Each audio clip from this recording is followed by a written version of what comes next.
You are live in the CNN newsroom. I'm Ana Cabrera in New York. Thank you for being here. We have breaking news out of Paris, where an attacker went on a stabbing spree, killing at least one person and injuring four, two of them seriously. It happened near the city's iconic opera house. Now, if you're familiar with Paris, this is in the city's second arrondissement, just a short walk from the Louvre Museum. Police say the attacker is also dead. CNN international correspondent Jim Bitterman is joining us now over the phone. Jim, what have you learned?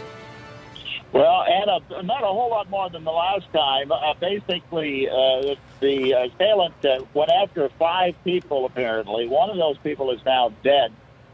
Two are gravely injured, and two are slightly injured. This occurred, it is close to the Paris Opera House, about a 10-minute walk away, but it's not at the Opera House itself. It's on a street called Rue Montsigny.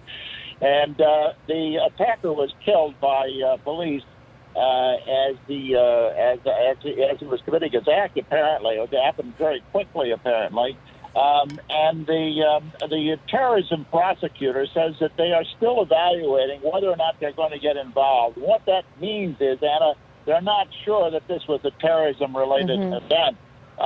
Basically, if there is a terrorism event, they are usually quite quick in declaring that, because it means that they get their investigators on the scene right away. But the fact that he's hesitating and not deciding whether or not it is terrorism indicates, to me anyway, that it's probably not going to end up being terrorism. I think he would be out there on the scene himself, probably, if it was some kind of a terrorism-related event. So that's the way it stands now. We may learn more in the next hour or so. You provide that good perspective for us, Jim, but have police indicated any possible motive for the attack?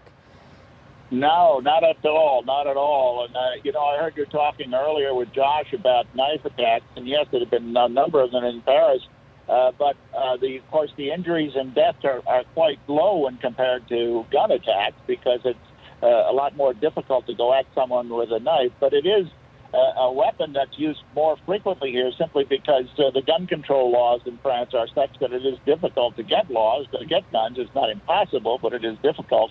And there have been a number of knife attacks, including some against police officers, including one hammer attack against a police officer at Notre Dame a year or so ago. So knives are used, but it's more because it's the weapon that's available, not because it's a weapon of choice.